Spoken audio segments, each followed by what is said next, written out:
ഈ വ്ലോഗ് തുടങ്ങുന്ന മുമ്പ് ഒരു കാര്യം പറയാം. ഇന്ന് എനിക്ക് ഈ വ്ലോഗ് ഇടാനില്ലായിരുന്നെങ്കിലേ ഞാൻ ഇപ്പോഴും കിടന്നുറങ്ങുന്നുണ്ടാവും. ഞാൻ എൻ്റെ ഈ യൂട്യൂബ് ജേർണി റീസ്റ്റാർട്ട് ചെയ്തത് എനിക്ക് പ്രൊഡക്റ്റീവ് ആകാൻ വേണ്ടിയാണ്. My journey towards productivity and success, അതായത് എൻ്റെ ഒരു പ്രിൻസിപ്പിൾ ഓഫ് ബീങ് സക്സസ് കേട്ടോ, അതൊന്നും ഡോക്യുമെന്റ് ചെയ്യാൻ വേണ്ടി.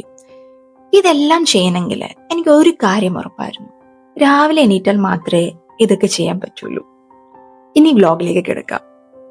ഇത് കുട്ടി ഓണം സെലിബ്രേഷൻ വ്ലോഗാണ്. ഒരുപാട് വർഷങ്ങൾ കഴിഞ്ഞിട്ടാണ് ഞാൻ ഒരു ഓണം പരിപാടി കൂടുന്നത്. ആ ഒരു എക്സൈറ്റ്മെന്റ് എനിക്ക് കിടക്കുന്ന മുമ്പ് ആക്ച്വലി ഉണ്ടായിരുന്നു. അതുകൊണ്ട് എന്താ, അലാം അടിക്കുന്ന മുമ്പ് തന്നെ ഞാൻ കറക്റ്റ് സമയത്ത് എണീറ്റിട്ടുണ്ടായിരുന്നു. ഞാനല്ലേ കുറെ അടുത്ത് വായിച്ചിട്ടുള്ള ഒരു കാര്യമാണ്, ആർക്കും രാവിലെ എണീക്കണം എന്ന് പറഞ്ഞാൽ ഇഷ്ടമല്ല. പക്ഷെ രാവിലെ എണീറ്റ് കഴിഞ്ഞ് ആ ഒരു ഫ്രഷ്നെസ്സും ആ ഒരു ഫീലല്ലേ, ആ ഒരു റിലാക്സ്ഡ് ആയിട്ടുള്ള ഫീല്, അത് എല്ലാവർക്കും ഇഷ്ടമാണ്. ഈ ജിമ്മിലൊക്കെ പോകുന്ന പോലെ ജിമ്മിൽ പോകാൻ ഒരു സ്റ്റാർട്ടിങ് ട്രബിൾ ഉണ്ടല്ലോ, ബട്ട് പോസ്റ്റ് വർക്ക്ഔട്ട് കിട്ടുന്ന ആ ഒരു ഫീലിംഗ്, അത് അടിപൊളിയല്ലേ. അപ്പോൾ ഞാൻ പറഞ്ഞു വന്നത്, it's all in our mind. നമുക്ക് നമ്മുടെ പേർപ്പസ് സ്ട്രോങ് ആണെങ്കിൽ ഈസി ആയിട്ട് രാവിലെ തന്നെ ഒരു അലാം ഇല്ലാതെ നമുക്ക് എണീക്കാൻ പറ്റും. ഈ ടൂറിലൊക്കെ പോകുന്ന, അല്ലെങ്കിൽ ഒരു വെക്കേഷൻ പോകുന്ന ദിവസമാണെങ്കിൽ, ഇപ്പൊ ഇതുപോലെ ഓണം സെലിബ്രേഷൻ ആണെങ്കിൽ, അല്ലാന്നുണ്ടെങ്കിൽ ഇപ്പൊ ഈദിന്റെ ദിവസമാണെങ്കിൽ നമുക്ക് ഭയങ്കര എക്സൈറ്റഡ് അല്ലേ. രാത്രി കിടക്കുമ്പോൾ തന്നെ പെട്ടെന്ന് രാവിലെ എണീക്കണം എന്ന് പറഞ്ഞ ആ ഒരു മൈൻഡ് സെറ്റിലായിരിക്കും നമ്മൾ കിടക്കുന്നത്. ബിക്കോസ് വി നോ നാളത്തെ ദിവസം നമ്മൾ അടിപൊളിയായിരിക്കും, നമ്മൾ നല്ല സന്തോഷത്തിലായിരിക്കും സ്പെൻഡ് ചെയ്യുന്നത്. നമുക്ക് വളരെ എക്സൈറ്റഡ് ആയിട്ടുള്ള ഒരു സംഭവമാണ് വെയിറ്റ് ചെയ്തുകൊണ്ടിരിക്കുന്നത്. അതുകൊണ്ടാണ് നമ്മൾ എണീക്കുന്നത്. ഈ പ്രിൻസിപ്പിൾ നമ്മൾ എവിടെ വേണമെങ്കിലും അപ്ലൈ ചെയ്യാൻ പറ്റും കേട്ടോ.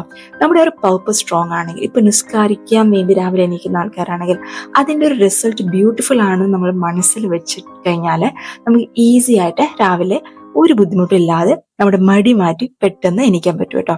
അതുപോലെ തന്നെ നമ്മൾ രാവിലെ എണീറ്റ് നമുക്ക് വേണ്ടി കുറച്ച് കാര്യങ്ങൾ ചെയ്യുമ്പോൾ നമ്മുടെ ദിവസം അടിപൊളിയായിരിക്കുന്നത് നമ്മൾ മനസ്സിൽ കരുതിട്ട് നമ്മൾ കിടന്നുറങ്ങുവാണെങ്കിൽ ഉണ്ടല്ലോ, രാവിലെ തന്നെ ഒരു ബുദ്ധിമുട്ടില്ലാതെ എണീക്കാൻ പറ്റും. അപ്പൊ അങ്ങനെ ഞാൻ നേരത്തെ എണീറ്റ് നിസ്കാരവും പിന്നെ എക്സസൈസും ഒക്കെ കഴിഞ്ഞിട്ട് ബ്രേക്ക്ഫാസ്റ്റ് ഉണ്ടാക്കാനായിട്ട് കയറിയതാണ്. തലേന്ന് ഓൾറെഡി പ്ലാൻ ചെയ്തിട്ടുണ്ടായിരുന്നു. അന്നത്തെ ദിവസം ഉച്ചയ്ക്ക് ഒന്നും കുക്ക് ചെയ്യാനില്ല. അപ്പൊ രാത്രി തന്നെ കുറച്ച് അധികം കറികൾ വെച്ചു. പിന്നെ 2 ബാക്കി ഉണ്ടായിരുന്നു. ഉച്ചയ്ക്ക് വെച്ച ദാലും ഉണ്ടായിരുന്നു, രാത്രിക്ക് വെച്ച ചിക്കൻ കറിയും ബാക്കി ഉണ്ടായിരുന്നു. അതെല്ലാം ചൂടാക്കിയിട്ട് പിന്നെ രാവിലെ ഫറട്ട ആക്കാന്ന് വിചാരിച്ചു. ഞാൻ മിക്ക വ്ലോഗിലും പറഞ്ഞിട്ടുണ്ട്, അത് ഒരു കൈൻഡ് ഓഫ് പറാട്ടയാണ് മിനിക്കോയ് സ്റ്റൈലിൽ ഉണ്ടാക്കുന്നത്. യൂഷ്വലി ഇത് ഉണ്ടാക്കുന്നത് മൈദമാവ് വെച്ചിട്ടാണ്. പക്ഷെ ഞാന് മൈദയും ആട്ടയും രണ്ടും മിക്സ് ചെയ്തിട്ടാണ് ഉണ്ടാക്കുന്നത്. കുറച്ച് ഡീറ്റെയിൽ ആയിട്ട് ഞാൻ ഇതിനകത്ത് എക്സ്പ്ലെയിൻ ചെയ്ത് തരാം. സാധാരണ നമ്മൾ ചപ്പാത്തിക്ക് മാവ് കുഴയ്ക്കുന്ന മാതിരി തന്നെ, പക്ഷെ തിളച്ച വെള്ളത്തില് ഷുഗർ ഇടണം. നമ്മൾ ഷുഗർ ഇട്ടിട്ട് മാവില് കുറച്ച് നെയ്യും പിന്നെ കുറച്ച് ഉപ്പ് ഇട്ടിട്ട് നന്നായിട്ട് നല്ലപോലെ ഇങ്ങനെ മിക്സ് ചെയ്ത് കൊടുക്കുക. നല്ല സോഫ്റ്റ് ഡോ മാതിരി കിട്ടും. എന്നിട്ട് ഒരു 5-10 മിനിറ്റ് ഇങ്ങനെ ഒന്ന് അടച്ചു വെക്കാം. എന്നിട്ട് എന്താ, നമ്മൾ ഈ മടക്ക് ചപ്പാത്തിയൊക്കെ വെക്കുമല്ലോ, ഇല്ലെങ്കിൽ കണ്ണുവെച്ച പത്തിരി കോഴിക്കോടുകാരുടെ അതുമാതിരി തന്നെ നമുക്ക് ചെയ്യാൻ പറ്റും. ജസ്റ്റ് ഒന്ന് ഇങ്ങനെ പരത്തിട്ട് 4ആയിട്ട് മടക്കി കൊടുക്കുക. എന്നിട്ട് ഇങ്ങനെ ഒന്ന് സ്ക്വയർ ഷേപ്പിൽ ആക്കിയെടുക്കാം. ഇത് പെർഫെക്റ്റ് സ്ക്വയർ അല്ല, പക്ഷെ എന്നാലും നമുക്ക് ഇങ്ങനെയും ചെയ്യാൻ പറ്റും.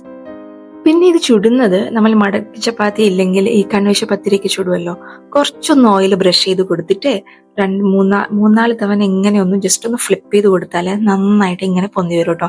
ചിലര് ഇതിനകത്ത് ബേക്കിംഗ് പൗഡർ ബേക്കിംഗ് സോഡ ഒക്കെ ഇടും, പക്ഷെ അത് കംപ്ലീറ്റ്ലി ഓപ്ഷണലാണ്. ഞാനൊന്നും ഇട്ടിട്ടില്ല, എന്നാൽ പോലും നന്നായിട്ട് ഇങ്ങനെ ഫ്ലഫി ആയിട്ട് വന്നിട്ടുണ്ടായിരുന്നു. ഇതും ചിക്കൻ കറി ആയിരുന്നു അന്നത്തെ ബ്രേക്ക്ഫാസ്റ്റ്. ഇപ്പൊ ബ്രേക്ക്ഫാസ്റ്റ് ഒക്കെ കഴിഞ്ഞിട്ട് രാവിലെ തന്നെയായിരുന്നു ഓണം പരിപാടി. അതിലേക്ക് പോയതാണ്. ഷോർട്സ് മ്യൂസിക് വെച്ചിട്ട് ലാസ്റ്റത്തേക്ക് ഇൻക്ലൂഡ് ചെയ്തിട്ടുണ്ട്. Hope you will enjoy.